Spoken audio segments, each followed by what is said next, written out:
السلام علیکم۔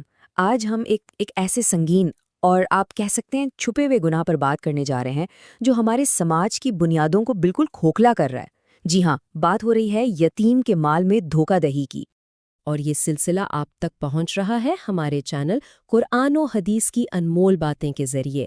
ہماری کوشش یہی ہوتی ہے کہ دین کی روشنی میں جو ہمارے آس پاس کے مسائل ہیں ان کا حل تلاش کریں۔ تو چلیے اس میں ذرا گہرائی سے اترتے ہیں۔ کبھی سوچا ہے وہ کون سا گناہ ہے جس کے بارے میں قرآن پاک میں اتنی سخت تنبیہ ہے کہ اسے کرنے والا اپنے پیٹ میں آگ کے انگارے بھر رہا ہے؟ سوچ کے ہی روح کانپ جاتی ہے نا؟ عام طور پہ جب ہم یتیم کا مال کھانے کی بات سنتے ہیں تو ذہن میں کیا آتا ہے؟ شاید یہی کہ کسی غریب بچے کی جیب سے پیسے نکالنا، لیکن اصل میں یہ ظلم آج کل بڑی سفسٹیکیٹڈ انداز میں ہو رہا ہے، بڑے بڑے ڈرائنگ رومز میں، فیملی بزنسز کے اندر۔ تو یہ ان سب لوگوں کے لیے ایک بہت بڑی وارننگ ہے جو کسی یتیم کی وراثت کے نگران بنائے گئے ہیں۔ اس مسئلے کی تہہ تک پہنچنے کے لیے چلیے ایک کہانی کا سہارا لیتے ہیں، ایک ایسی کہانی جو شاید ہمارے آس پاس کہیں نہ کہیں ہو رہی ہو۔ یہ کہانی ہے احمد اور اسلم کی۔ تو ہوتا یوں ہے کہ احمد اور اسلم دو بھائی ایک چلتا ہوا بزنس چلا رہے ہیں۔ سب کچھ اچانک بدل جاتا ہے جب اسلم کا انتقال ہو جاتا ہے۔ پیچھے رہ جاتی ہے اس کی بیوہ اور دو چھوٹے بچے۔ احمد بڑا بھائی ہونے کے ناطے بھابھی کو تسلی دیتا ہے، فکر نہ کریں، کاروبار میں دیکھ لوں گا۔ شروع میں تو سب بالکل ٹھیک چلتا ہے، لیکن پھر وقت کے ساتھ احمد کی نیت بدلنے لگتی ہے۔ وہ نئے پروجیکٹس شروع کرتا ہے، لیکن اپنے بیٹوں کے نام پر، اور جو پرانا مشترکہ کاروبار ہے اسے گھاٹے میں دکھانا شروع کر دیتا ہے۔ جب اسلم کے بچے بڑے ہوتے ہیں انہیں احساس ہوتا ہے کہ ان کے باپ کی محنت کی کمائی، ان کا حق تو ریکارڈ سے ہی غائب ہو چکا ہے۔ دیکھیے، احمد نے سوچا کہ اس نے اپنے بچوں کا مستقبل محفوظ کر لیا، مگر اصل میں کیا ہوا؟ اس نے اپنے گھر کی بنیاد حرام پر، آگ پر رکھ دی۔ تو یہ تو تھی ایک کہانی۔ اب ذرا دیکھتے ہیں کہ آج کل وہ کون سی طریقے ہیں جن کے ذریعے یتیموں کا حق مارا جاتا ہے۔ اور یہ جو طریقے ہیں نا، یہ بہت ہی چالاکی سے استعمال کیے جاتے ہیں۔ سب سے پہلے منافع چھپانا۔ بھئی کاروبار میں مندہ ہے، حالات خراب ہیں، یہ کہہ کر یتیموں کو کم حصہ دینا جبکہ خود کی زندگی شاہانہ گزر رہی ہوتی ہے۔ پھر دوسرا طریقہ، مشترکہ جائیداد کو آہستہ آہستہ چپکے سے اپنے یا اپنے بچوں کے نام کر لینا۔ تیسرا، اور یہ تو بہت عام ہے، یتیم کو اس کے اصل سرمایے سے، اس کے کیپٹل شیئر سے محروم رکھنا۔ بس 1 مہینے کا وظیفہ یا خرچہ دے دیا اور سمجھا کے احسان کر دیا۔ اور چوتھا، یہ تو دل دکھانے والا ہے، تعلیمی امتیاز۔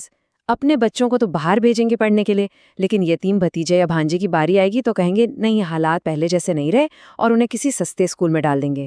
تو اب جب ہم نے اس دھوکے کی شکل و صورت دیکھ لی ہے تو سب سے ضروری بات، اس بارے میں اللہ کا کیا حکم ہے اور اس آگ سے بچنے کا راستہ کیا ہے۔ سورۃ النساء میں اللہ تعالیٰ کا فرمان بالکل واضح ہے۔ اس آیت کو کسی تشریح کی ضرورت ہی نہیں ہے۔ یہ ایک سیدھی، صاف اور سخت ترین وارننگ ہے۔ اور پتہ ہے، اس جرم کے پیچھے ایک عجیب نفسیات کام کرتی ہے۔ ایسا کرنے والا شخص اپنے دل کو تسلی دیتا ہے، بھائی میں ان کی دیکھ بھال ہی تو کر رہا ہوں، لیکن دیکھ بھال کرنا ان کا حق مارنے کا لائسنس تو نہیں ہے نا۔ اصل میں یہ لالچ ہے جو انسان کو اندھا کر دیتا ہے۔ تو پھر صحیح راستہ کیا ہے؟ اس سے بچا کیسے جا سکتا ہے؟ سب سے پہلا قدم شفافیت، کاغذی کارروائی بالکل صاف رکھیں۔ انتقال کے فوراً بعد سب اثاثوں کی لسٹ بنائیں اور کسی تیسرے غیر جانبدار فرد سے اس کا آڈٹ کروائیں۔ دوسرا قدم، ان کے حق کی حفاظت۔ یتیم کا جو حصہ ہے اسے قانونی طور پر الگ کر دیں، کسی الگ بینک اکاؤنٹ میں یا پراپرٹی کی صورت میں، جب تک وہ بالغ نہ ہو جائے۔ تیسری اور سب سے اہم چیز، اللہ کا خوف۔ ہر فیصلہ کرتے وقت بس ایک سوال اپنے آپ سے پوچھیں، اگر خدا نہ خواستہ میرے بچے یتیم ہوتے تو میں ان کے سرپرست سے کیا امید رکھتا؟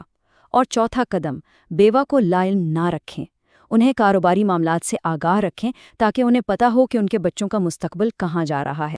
اور یہ بات سمجھ لینی چاہیے، یہ صرف ایک فرد کا مسئلہ نہیں ہے، یہ پورے معاشرے کی ذمہ داری ہے۔ اور ایک بات ہمیشہ یاد رکھیں، یتیم کی بد دعا سے بڑھ کر شاید ہی کوئی چیز خطرناک ہو۔ یہ وہ آہ ہے جس کے اور عرش الہی کے درمیان کوئی پردہ نہیں۔ اب ذرا ایک لمحے کے لیے رک کر سوچئے، کیا اپنے ارد گرد، اپنے خاندان میں یا جاننے والوں میں ایسی کوئی صورتحال دیکھی ہے؟ اگر ہاں تو کمنٹس میں ضرور شیئر کیجیے۔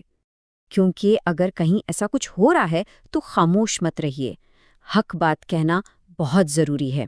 یاد رکھے گا، ظلم پر خاموشی ظلم میں شرکت کے برابر ہوتی ہے۔ اگر ان باتوں نے آپ کے دل پر اثر کیا ہے تو ہمارے چینل قرآن و حدیث کی انمول باتوں کو سبسکرائب کیجیے۔ اس پیغام کو آگے بڑھائیے، شیئر کیجیے۔ ہو سکتا ہے آپ کا ایک شیئر کسی کا حق ضائع ہونے سے بچا لے، کسی یتیم تک اس کی امانت پہنچا دے۔ یہ بھی صدقہ جاریہ ہے۔